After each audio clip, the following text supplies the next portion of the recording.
Hello my dear students, हम लोग ने लेक्चर नंबर 3 में क्या किया था रिकॉल कर लेते हैं, ठीक है, ताकि हम लोगों को इजी रहे। हम लोग ने लेक्चर नंबर 3 में इम्पैक्ट पैरामीटर्स के बारे में पढ़ा था, ठीक है। इम्पैक्ट पैरामीटर, इसको किससे डिनोट किया था? बी से डिनोट किया था, ठीक है। और इम्पैक्ट पैरामीटर हम लोगों का क्या होता है? 1/4 पाई एप्सिलॉन, ठीक है, Z square cot of theta divided by 2 divided by हम लोग ने half into M U square करके लिखा था, ठीक है। तो ये हम लोगों का क्या होता है? This is our impact parameter. And theta मतलब क्या होता है हम लोगों का? स्कैटरिंग एंगल, ठीक है। दैट मीन्स हम लोगों का जो भी हम लोग का इम्पैक्ट पैरामीटर है वो किस पे डिपेंडेंट हो जा रहा था हम लोगों का? यहाँ पर स्कैटरिंग एंगल में, ठीक है। जितना हम लोगों का इम्पैक्ट पैरामीटर ज़्यादा रहेगा उतना हम लोगों का स्कैटरिंग एंगल क्या हो रहा था? हम लोगों का कम हो रहा था, ठीक है। हम लोग ने ये लास्ट का कंक्लूजन में भी पढ़ा था। फिर उसके बाद ये हम लोग ने फर्स्ट में पढ़ा था। उसके बाद हम लोग ने नंबर सेकेंड में किसके बारे में पढ़ा था? हम लोग ने रदरफोर्ड्स, ठीक है, एटम मॉडल के बारे में पढ़ा था, ठीक है। यहाँ पर हम लोग ने कितना पॉइंट्स लिखा था? हम लोग ने 4 पॉइंट्स कंक्लूड किया था, ठीक है। 4 पॉइंट्स में हम लोग ने क्या क्या कंक्लूड किया था? जो एटम से हम लोगों का कितना है हम लोगों का? That is bounded by the nucleus करके हम लोग ने पूरा अच्छे से कर लिया था। और जो भी एंटायरली जो मास है वो किस पे हम लोगों का कंसंट्रेटेड रहेगा? एकदम बीच का पोर्शन, दैट इज न्यूक्लियस में, ठीक है। ये हम लोग ने पढ़ा था। और जो साइज ऑफ द न्यूक्लियस था हम लोगों का कितना था? 10⁻⁻15 था। And the size of the atom कितना था हम लोग का? 10⁻⁻10 मीटर था, ठीक है। और हम लोग ने थर्ड पॉइंट क्या पढ़ा था? जो एटॉमिक न्यूक्लियस है, ठीक है, एटॉमिक न्यूक्लियस हम लोगों का कहाँ पर है? इस नंबर ऑफ क्या हो रहा था हम लोगों का? इलेक्ट्रॉन्स हो रहा था, ठीक है, इलेक्ट्रॉन्स हो रहा था। और उसके बाद हम लोग ने क्या लिखा था? जो एटॉम से, ठीक है, एटॉम से वो हम लोग ने क्या बोला था? हम लोग ने इलेक्ट्रिकली न्यूट्रल बोला था, ठीक है। ये हम लोग का प्रीवियस लेक्चर का रिकॉल कर रहे हैं, ठीक है। और उसके बाद जो हम लोगों का इलेक्ट्रॉन से वो रिवॉल्व हो रहा था, कैसे रिवॉल्व हो रहा था? सर्कुलर ऑर्बिट में रिवॉल्व हो रहा था, ठीक है। यहाँ तक हम लोग ने क्या किया था? कंक्लूड किया था। अब हम लोगों का लेक्चर नंबर 4 हम लोग क्या करेंगे? स्टार्ट करेंगे, ठीक है। मैंने तुम लोगों को डायरेक्टली यहाँ से स्टार्ट है हम लोगों का नोट्स में, बट नोट्स में ये हम लोग मेंशन कर लेना, this is verse energy of the electron in orbit, ठीक है। ये यहाँ से डायरेक्ट हम लोग स्टार्ट नहीं करेंगे, ठीक है कि नहीं, क्योंकि ये जो हम लोगों का energy of electron in orbit ये हम लोग वोर्स मॉडल के थ्रू से पढ़ेंगे, ठीक है। तो अभी हम लोग ना रदरफोर्ड कंक्लूड नहीं किया है। अभी हम लोगों को जानना है limitations of Rutherford atom model. अभी हम लोगों का जो भी रदरफोर्ड का मॉडल था, ठीक है, एटम के बारे में, उसको हम लोगों का क्या था? लिमिटेशंस था। उसके बारे में हम लोग फर्स्ट ऑफ ऑल क्या करेंगे? जान लेंगे, ठीक है। तो फर्स्ट लिमिटेशन क्या था ये हम लोगों को जानना है। According to the classical electromagnetic theory, ठीक है, द इलेक्ट्रॉन रिवॉल्विंग इलेक्ट्रॉन्स, ठीक है, ये जो हम लोगों का इलेक्ट्रॉन जो ऐसे करके घूम रहा है, ये हम लोगों का ऐसे करके घूम रहा है इलेक्ट्रॉन्स, ठीक है। ये हम लोगों का जो इलेक्ट्रॉन्स है, ठीक है, यहाँ पर दिस इज आवर इलेक्ट्रॉन्स, क्योंकि हम लोगों का लिमिटेशंस था किसके? रदरफोर्ड का जो मॉडल बना था, ठीक है। तब जाके हम लोग किसका पढ़ेंगे? बोर्स का पढ़ेंगे फर्स्ट ऑफ ऑल हम लोगों को। लेकिन नोट्स में पहले ही जो हम लोगों का किसके बारे में दिया था? एनर्जी ऑफ इलेक्ट्रॉन का जो ऑर्बिट के बारे में दिया था, वो थोड़ा सा वो क्लैरिटी के लिए मैं यहाँ पर बता दिया हूँ, ठीक है। अब यहाँ पर देखते हैं, according to the classical electromagnetic theory the revolving electrons must radiate energy in the form of EM waves. That means ये जैसे जैसे हम लोगों का रिवॉल्व होते जाएगा, ये हम लोगों का क्या कर रहा है? जो एनर्जी है वो क्या कर रहा है? हम लोगों का रेडिएट कर रहा है। रेडिएटेड मतलब क्या हो रहा है? बाहर निकल रहा है। किस फॉर्म में? हम लोगों का EM वेव्स के फॉर्म में क्या हो रहा है? हम लोगों का बाहर निकल रहा है। S revolving electron electron losses energy continuously, जैसे जैसे ये रिवॉल्व होते जा रहा है, ऐसे ऐसे करके घूम रहा है, ठीक है। यहाँ पर देखो ये जैसे जैसे ऐसे करके ये घूम रहा है, वैसे वैसे यहाँ पर क्या कर रहा है हम लोगों का जो एनर्जी है वो क्या कर रहा है हम लोग का लॉस हो रहा है, कंटिन्यूसली लॉस हो रहा है। इसीलिए ये क्या कर रहा है हम लोगों का अंदर अंदर अंदर अंदर एकदम देखो एक ही पाथ में नहीं घूम रहा है, वो अंदर की तरफ जाते जाते जाते जाते जाते जाते जाते फाइनली जाके किस में पड़ा जाएगा हम लोगों का न्यूक्लियस में चला जाएगा। वही पार्ट यहाँ पर एक्सप्लेन किया गया है। फर्स्ट लिमिटेशन ये था। So as the revolving electron losses, ठीक है, अब एनर्जी लॉस हो रहा है, इट मस्ट स्पाइरली इनवर्ड। अब जैसे जैसे हम लोगों का ये क्या कर रहा था हम लोगों का जो इलेक्ट्रॉन है वो क्या कर रहा है हम लोग का कंटिन्यूसली एनर्जी रेडिएट कर रहा था, ठीक है। और रेडिएट किस फॉर्म में हो रहा था हम लोग का EM वेव्स के फॉर्म में हम लोगों का रेडिएट हो रहा था। दैट मीन्स वो रेडिएट होते होते क्या हो रहा था, जैसे जैसे एनर्जी डिक्रीज हो रहा था वो क्या हो रहा था हम लोगों का इनवर्ट में गिर रहा था, ठीक है। यहाँ पर देखा जाए तो देखो ये वाला पार्ट ये नीचे की तरफ आया, फिर उसके बाद पूरा एक सर्कल के फॉर्म में नहीं गया, क्यों? क्योंकि हम लोगों का एनर्जी लॉस होते होते होते होते होते होते होते फिर उसके बाद और ज़्यादा वो कर रहा था, किस फॉर्म में आ रहा था EM वेव के फॉर्म में। एंड फाइनली जो है वो किस पे जा रहा था हम लोगों का न्यूक्लियस में जा रहा था। But as matter is stable we cannot expect the atoms to collapse. That means ये हम लोगों का जैसे ये हम लोगों का जो इलेक्ट्रॉन ये घूमते घूमते कोलैप्स होते होते होते होते फाइनली जाके किधर में आ गया, एटम्स में आ गया, ठीक है। लेकिन ये हम लोगों का पढ़ा है मैटर हमेशा क्या है हम लोग का स्टेबल है। सो हम लोग इस टाइप का जो थ्योरी पढ़ रही है क्या हो गया हम लोगों का गलत हो गया, ठीक है। ये हम लोगों का जो पाथ दिखा रहा हो ये इलेक्ट्रॉन्स रिवॉल्विंग का दिखा रहा और कंटिन्यूसली EM वेव्स इमिट हो रहा था और एट अ सर्टन टाइम हम लोगों का क्या हो जा रहा था ये न्यूक्लियस में फॉल हो जाए। फॉर एग्जांपल ये सोचो सपोज तुम लोगों का बॉडी में, ठीक है, सर्टन एनर्जी है, वो क्या होगा स्लोली सपोज सुबह नाश्ता किया, स्लोली जाके घटते घटते घटते घटते घटते घटते जाएगा कि नहीं, वो क्या हो जाएगा एक सर्टन टाइम में तुम्हारे पास एनर्जी नहीं रहेगा। दैट मीन्स उस समय हम लोगों का क्या होगा ये अनस्टेबल टाइप में हो जाएगा। लेकिन हम लोग ने पढ़ा है मैटर क्या है हम लोगों का स्टेबल फॉर्म में। सो ये वाला थ्योरी हम लोगों का क्या हो गया गलत हो गया, ठीक है, दिस इज रॉन्ग। सो ये एक लिमिटेशन था किसका रदरफोर्ड एटम मॉडल का। अब हम लोग का सेकेंड लिमिटेशन क्या था, as the revolving electron spiral invert, जैसे हम लोग का इनवर्ट की तरफ जा रहा था the angular velocities and there frequency of the revolution would change continuously, therefore frequency of the EM waves emitted must change continuously। और जो भी हम लोगों का वो हो रहा था, ठीक है, एवरी टाइम ये हम लोगों का क्या हो रहा था यहाँ पर जो वेलोसिटीज है, क्योंकि एंगुलर वेलोसिटीज क्योंकि हम लोगों का रिवॉल्वेंट कैसा हो रहा था हम लोगों का सर्कुलर हो रहा था। और सर्कुलर मतलब क्या हो जाएगा हम लोगों का वेलोसिटीज जो आएगा वो एंगुलर वेलोसिटीज आएगा, ठीक है। और इस वजह से हम लोगों का वहाँ पर क्या हो जाएगा जो एंगुलर फ्रीक्वेंसीज और एंगुलर वेलोसिटी, ठीक है, और हम लोगों का एंगुलर फ्रीक्वेंसी और एंगुलर वेलोसिटी क्या हो रहा था कंटिन्यूसली चेंज हो रहा था, ठीक है, कंटिन्यूसली चेंज हो रहा था। सो यदि चेंज हो गया तो हम लोगों का ये भी क्या हो गया ये थ्योरी एकदम गलत हो गया। सो ये हम लोगों का इस वजह से जो ये थ्योरी है उसको क्या माना गया हम लोगों को गलत थ्योरी माना गया, ठीक है। किसके लिए हम लोगों का रदरफोर्ड एटम मॉडल के लिए। इसकी वजह से हम लोगों का दूसरा एक और साइंटिस्ट आया, कौन सा साइंटिस्ट आया हम लोगों का बोर्ड।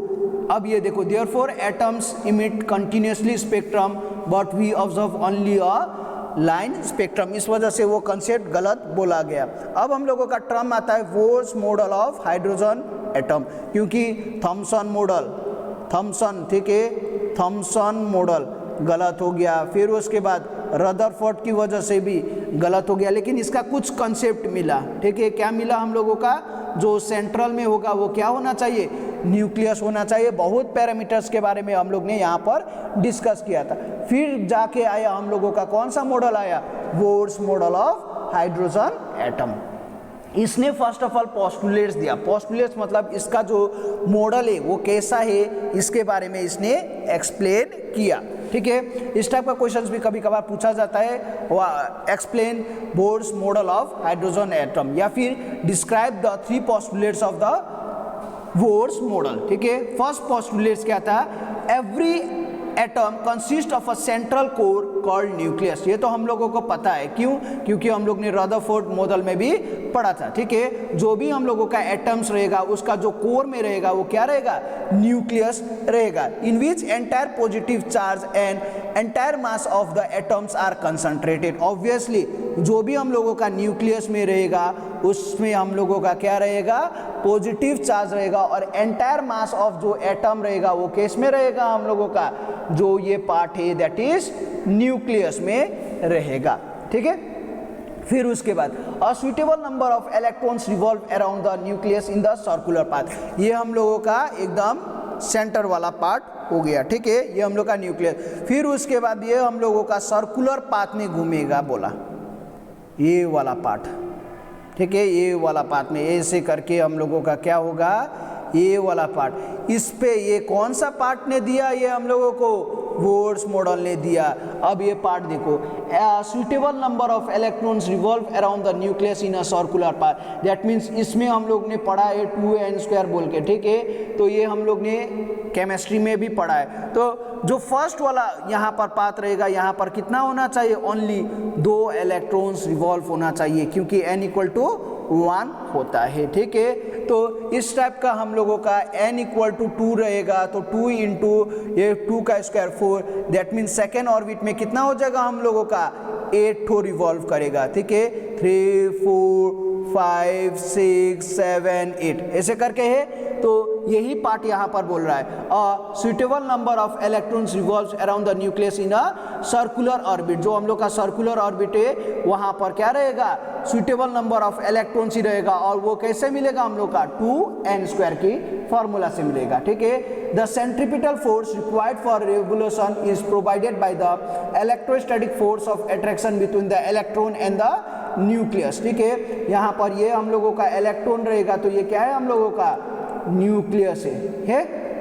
ये हम लोगों का नेगेटिवली चार्ज, ये हम लोगों का कैसा हो गया, पॉजिटिवली चार्ज, और इसकी वजह से जो फोर्स रहेगा वो कैसा रहेगा हम लोग का, इलेक्ट्रोस्टैटिक फोर्स ऑफ अट्रैक्शन रहेगा। अब देखो यहाँ पर ये जो है सर्कुलर पाथ में घूम रहा है, दैट मीन्स जो बैलेंस्ड हो गया ये सर्कुलर पाथ में घूमने के लिए वो किस फोर्स से हुआ, वो हुआ हम लोगों का सेंट्रीपिटल फोर्स से, ठीक है। और उसके बाद हम लोगों का सेकंड में जो आता है that is electrostatic force of attraction. अब ये सर्कुलर पाथ में घूमने के लिए हम लोग ने 11 में भी फॉर्मूला पढ़ा था, कितना होता है, mv² divided by r, that is equal to 1/4 pi epsilon. ये हम लोगों को क्या होता है, ये जो फोर्स है, फोर्स, ठीक है, कौन सा फोर्स है, इलेक्ट्रोस्टैटिक फोर्स ऑफ अट्रैक्शन। ये हम लोगों का कितना होता है, 1/4 pi epsilon q1 q2 divided by r²। ये हम लोगों का जो q1 है वो हम लोग सिंपल टर्म्स में बोला जाएगा, ये हम लोग क्वांटाइजेशन ऑफ चार्ज में पढ़ेंगे। यहाँ पर मैं उतना डील नहीं कर रहा हूँ, ये क्वांटाइजेशन ऑफ चार्ज में पढ़ते हैं। क्वांटाइजेशन ऑफ चार्ज में q = n × e होता है, ठीक है। क्वांटाइजेशन ऑफ चार्ज में हम लोग पढ़ेंगे कि जो चार्ज होता है वो integral, this is integral multiple of जो हम लोगों का चार्ज रहेगा, ठीक है, उसकी वजह से हम लोगों को जो नेट चार्ज मिलेगा q, वो that is equal to n × e। पर यहाँ पर हम लोगों का जो z है, ठीक है, वो हम लोग ने लिया है, किसके लिए लिया है, यहाँ पर हमेशा याद रखें ना, तो e का हम लोगों का इलेक्ट्रॉन का हो गया, यहाँ पर जो चार्ज है, ठीक है, तो यहाँ से हम लोगों को क्या मिलेगा, mv² divided by r equal to 1/4 pi epsilon. कितना हो जाएगा हम लोगों का, q1 की जगह z × e, और इसका सेकंड का e डिवाइडेड बाय r², ठीक है, क्योंकि ये इलेक्ट्रॉन का सिर्फ सिंगल इलेक्ट्रॉन का लिया, और ये हम लोगों का जो भी अंदर का न्यूक्लियस का पार्ट का लिया, ठीक है। यहाँ पर हम लोग ने कंसीडर करेंगे z = 1, तो वो बाद में देखा जाएगा, ठीक है। तो यहाँ से mv² by r equal to k मतलब हम लोगों को यहाँ पर हम लोग ये वाला चैप्टर में पढ़ेंगे, चैप्टर नंबर 1 में, ठीक है। k मतलब क्या होता है, यहाँ पर मैं कुछ बोल नहीं रहा हूँ, ये सिंपली याद रखो, k = 1/4 पाई एप्सिलॉन होता है, ठीक है। तो mv²/r ये हम लोग चैप्टर नंबर 1 में इलेक्ट्रोस्टैटिक में हम लोग डील करेंगे, ठीक है। तो यहाँ पर जैसे हम लोग ग्रेविटेशन में F is proportional to Q1 Q2 divided by r² करके F equal to K into Q1 Q2 divided by r², ऐसे होता है, ठीक है। और वेयर K इक्वल टू 1/4πε0। तो ये हम लोग किस में पढ़ेंगे, ये हम लोग फर्स्ट चैप्टर में पढ़ेंगे। तो सिंपल से ये याद रखो, सेंट्रीपिटल फोर्स इक्वल टू जो भी इलेक्ट्रोस्टैटिक फोर्स ऑफ अट्रैक्शन रहेगा दैट इज इक्वल टू 1/4πε0, ठीक है। जेड ई का ई क्या हो गया, E² डिवाइडेड बाय r²। ये हम लोग का फर्स्ट का एक्सप्लेनेशन हो गया, किसके लिए, Bohr's model of hydrogen atom के लिए। दैट मीन्स ये हम लोग का न्यूक्लियस रहेगा और इलेक्ट्रॉन क्या करेगा, एक सर्कुलर पाथ में घूमेगा। क्यों, क्योंकि सर्कुलर पाथ में घूमने से हम लोगों का there is no emission of EM waves. EM waves हम लोगों का नो इमिशन। और जब नो इमिशन मतलब एनर्जी क्या हो गया, हम लोगों का लॉस नहीं हो रहा है। ये किसने दिया, हम लोगों का बोर्स मॉडल का फर्स्ट पोस्टुलेट्स ने बताया। अब हम लोग का second postulates, according to Bohr, electron can revolve only in a certain discrete non-radiating orbits called stationary orbit। मतलब ये हम लोग यहाँ पर इसको फिर से मैं क्लियर करके सेकेंड का पार्ट बोला। According to Bohr, electron can revolve only in a certain discrete non-radiating orbits।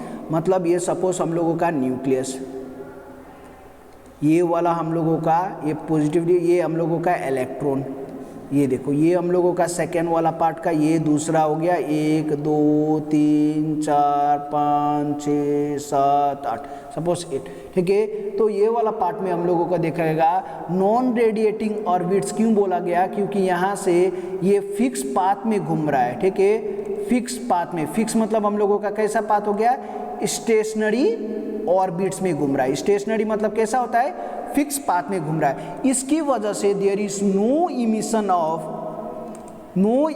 Of EM waves. अब EM वेव्स इमिट नहीं कर रहा है तो it won't fall into nucleus. तो जब वो न्यूक्लियस में गिरेगा ही नहीं तो ये क्या हो जाएगा, हम लोगों का स्टेबल हो जाएगा, ठीक है। वही पार्ट नॉन रेडिएटिंग मतलब no emission of EM wave called stationary object. ये हम लोगों का कैसा गया, स्टेशनरी मतलब कैसा हो गया, फिक्स ऑर्बिट में, एक फिक्स ऑर्बिट में ही घूम रहा है। For which the total angular momentum of the revolving electron is an integral multiple of NS divided by 2F। मतलब मैंने तुम लोगों को क्लास 11 में एंगुलर मोमेंटम ये क्या बोला था, L equal to R cross P करके, L equal to R cross M V करके साइन थीटा, ठीक है। ये हम लोगों को ये वाला P equal to M into V करके, L equal to R M V sine component करके, ये हम लोगों का परपेंडिकुलर रहेगा तो R M V किया था। दैट मीन्स MVR, यही पार्ट यहाँ पर ये पार्ट आ गया, ठीक है। दैट मीन्स R मतलब रेडियस और P मतलब हम लोगों का क्या होता है, लीनियर मोमेंटम, ठीक है। ये मतलब क्या होता है हम लोगों का, एंगुलर मोमेंटम, ठीक है। ये क्लास 11 में बोला था, L angular momentum, P linear momentum, और दोनों को रिलेशन के लिए R क्रॉस P, ये पूरा एक्सप्लेन किया था, ठीक है। तो यहाँ पर क्या आ गया, angular momentum of the orbiting.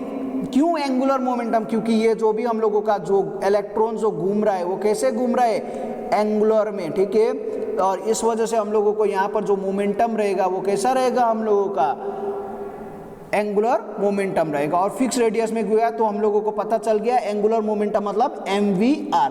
और यहाँ पर हम लोगों का जो स्टेट कर रहा है जो एंगुलर मोमेंटम है वो कैसा रहेगा, is an integral multiple of H divided by 2π। That means हम लोग यहाँ से क्या कंक्लूड लिखने वाले हैं, ये देखते हैं। L equal to MVR equal to integral multiple of H divided by 2π। ये हम लोगों का इंटीग्रल मल्टीपल बोला जाएगा, इंटीग्रल मल्टीपल, ठीक है। तो ये हम लोगों का कौन सा पोस्टुलेट्स हो गया, this is our second postulates, ठीक है। फर्स्ट पोस्टुलेट्स तो हम लोगों को पता चल गया, ये जो क्या होगा हम लोगों का एकदम सेंटर में हम लोगों का कंसंट्रेटेड रहेगा, इसकी वजह से जो mv² divided by r equal to हम लोगों का जो भी फोर्स के बारे में ये सब हो गया। सेकेंड में जो रेडिएटिंग फॉर्म में, नॉन रेडिएटिंग फॉर्म में रहेगा, और वो कैसा रहेगा हम लोग का जो एंगुलर मोमेंटम रहेगा that is equal to ns divided by 2π। अब यहाँ पर वेर n जो बोला जाएगा उसको बोला जाएगा प्रिंसिपल क्वांटम नंबर, ये याद रख लेना, this n is known as principal quantum number. तो ये हम लोगों को क्लियर हो गया, ठीक है। एंड h को हम लोग क्या बोलते हैं, प्लैंक्स कांस्टेंट, ठीक है। ये पार्ट हम लोगों को, और पाई का वैल्यू तो हम लोगों को पता है 3.14, ठीक है, ये भी हम लोग आराम से कर सकते हैं, ठीक है, 3.14। सो ये पार्ट हो गया। अब हम लोगों का ये सेकेंड पोस्टुलेट्स हो गया, किसका, बोर्ड्स का। अब the electron while revolving in such orbit shall not loss energy, that is it's energy would stay constant. Obviously क्यों, क्योंकि वो क्या हो रहा है हम लोगों का एक फिक्स सर्कुलर ऑर्बिट में, और फिक्स सर्कुलर ऑर्बिट को हम लोग क्या बोल रहे हैं, स्टेशनरी ऑर्बिट में घूम रहा है। तो there is no emission of क्या हो रहा था हम लोग का, EM वेव्स। अब जब EM वेव्स नहीं इमिट हो रहा है, no emission of EM waves, मतलब ये क्या हो गया हम लोगों का, there is no losses of energy, no loss of energy. तो ये हम लोगों का किसके लिए हो गया, ये हम लोग का सेकेंड पोस्टुलेट्स ऑफ किसका हो गया, बोर्स मॉडल। अब हम लोग का थर्ड पोस्टुलेट्स देखते हैं, ठीक है। थर्ड पोस्टुलेट्स में क्या होगा, the emission or absorption of energy occurs only when an electron jumps from one of its specified non-radiating orbits to the other। मतलब क्या हो गया हम लोगों का, यदि ये फुल लिया, ठीक है, ये हम लोगों का न्यूक्लियस, यदि ये इलेक्ट्रॉन हम लोगों का क्या करेगा, ये बाहर की तरफ निकला, या फिर ये क्या करेगा हम लोगों का, सपोज ये इलेक्ट्रॉन है, ठीक है, ये क्या करेगा, अंदर की तरफ भी जा सकता है, ठीक है। तो यहाँ से हम लोगों का दो पार्ट रहेगा कि जो डिफरेंस हो जाएगा, ठीक है, द डिफरेंस इन द, यही देखो, emission and absorption of energy occurs only when electron jumps from one of its specified non orbiting orbit to other. मतलब इधर से बाहर भी आ सकता है, मतलब दूसरा ऑर्बिट में जा सकता है, या फिर दूसरा ऑर्बिट से अंदर की तरफ जा सकता है, ठीक है। तब हम लोगों का क्या हो जाएगा, उस समय there will be either emission of energy और एब्जॉर्प्शन ऑफ एनर्जी रहेगा। So the difference in the total energy of electron in two orbits, suppose ये ऑर्बिट और ये ऑर्बिट में हम लोगों का क्या हो जाएगा, दो ऑर्बिट्स, ठीक है, दो ऑर्बिट्स में आइदर एक इलेक्ट्रॉन बाहर की तरफ जा रहा है या फिर एक अंदर की तरफ जा रहा है। तब उस समय हम लोगों का जो एनर्जी एब्जॉर्ब होगा तब कैसा होगा, सपोज यहाँ पर हम लोग ने किया है in the two orbits is absorbed, उस समय हम लोग का कंडीशन बोला गया है एब्जॉर्ब्ड का।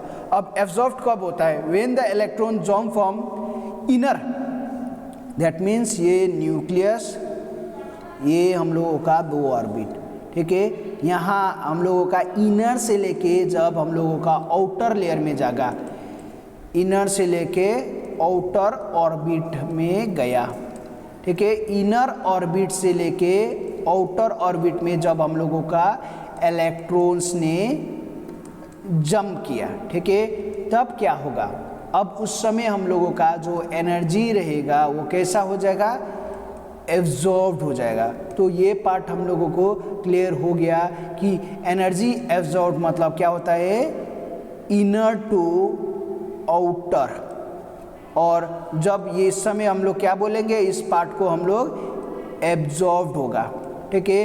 इफ ये फर्स्ट केस, इफ हम लोगों का आउटर टू इनर रहा, आउटर टू इनर रहा, उस समय हम लोगों का कैसा रहेगा, इमिशन रहेगा, ठीक है। इस समय हम लोगों का इमिशन ऑफ एनर्जी होगा और इस समय हम लोगों का क्या हो जाएगा, एब्जॉर्प्शन ऑफ एनर्जी होगा। ठीक है, तो ये पार्ट याद रख लेना, inner to outer absorption of energy, outer to inner emission of energy. ठीक है, when the electron jumps from inner to the outer and emitted when electron jumps from outer to inner, यही part में यहाँ पर बता चुका। Outer to inner मतलब emission and inner to outer मतलब क्या होता है, एब्जॉर्प्शन। अब उस समय जो हम लोगों का रहेगा टोटल एनर्जी वो क्या हो जाएगा, h nu equal to E2 minus E1। That means where हम लोगों का ये फॉर्मूला होता है, एनर्जी मतलब क्या होता है, H इंटू न्यू ही रहता है। और इस समय हम लोगों का जो दो पार्ट का रहेगा, आइदर इमिशन के लिए तो E2 माइनस E1 कर दिया। दैट मीन्स एक ऑर्बिट से दूसरा ऑर्बिट में क्या कर रहा है, हम लोगों का जंप कर रहा है। ठीक है, where nu is the frequency of the, यहाँ पर ये जो न्यू है इसको बोला जाएगा frequency, frequency of radiation emitted. अभी रेडिएशन होगा, क्यों, क्योंकि हम लोगों का जो इलेक्ट्रॉन है वो वन ऑर्बिट से क्या हो रहा है, when electron moves from one orbit to other, जब एक ऑर्बिट से दूसरा ऑर्बिट जाएगा तब उस समय हम लोगों का क्या होगा, इमिशन ऑफ रेडिएशन रहेगा। ठीक है, और उस समय जो इमिशन रहेगा हम लोग ने यहाँ पर लिखा outer to the inner orbit of, that means हम लोग ने यहाँ पर क्या कर रहे, इमिशन के लिए कर रहे, तो यहाँ पर क्या हो जाएगा, हम लोगों का आउटर टू इनर होगा, क्योंकि ये मैं पहले ही क्लियर कर चुका हूँ कैसा रहेगा, हम लोगों का आउटर टू इनर रहेगा। सो इसीलिए मैंने यहाँ पर क्या लिख दिया, E2 minus E1। That means outer के लिए E2 लिख दिया और इनर के लिए क्या लिख दिया हम लोग ने, E1। This is for inner orbit and this is for outer orbit का एनर्जी। सो जो हम लोगों का एनर्जी रहेगा equal to h nu, that is equal to ये जो हम लोग का E2 और E1 है वो किस किस की वजह से रहेगा, इट इज़ बिकॉज ऑफ जो हम लोगों का दो प्रोसेस की वजह से रहेगा। ठीक है, वो कौन कौन सा रहेगा, हम लोगों का from outer to the inner में रहेगा तो हम लोगों का इमिशन हो जाएगा, तो इस वजह से जो हम लोगों का एनर्जी मिलेगा H new E2 minus E1 रहेगा। ये हम लोगों का कौन सा पोस्टुलेट्स हो गया, ये हम लोगों का third postulates of Bohr's model हो गया।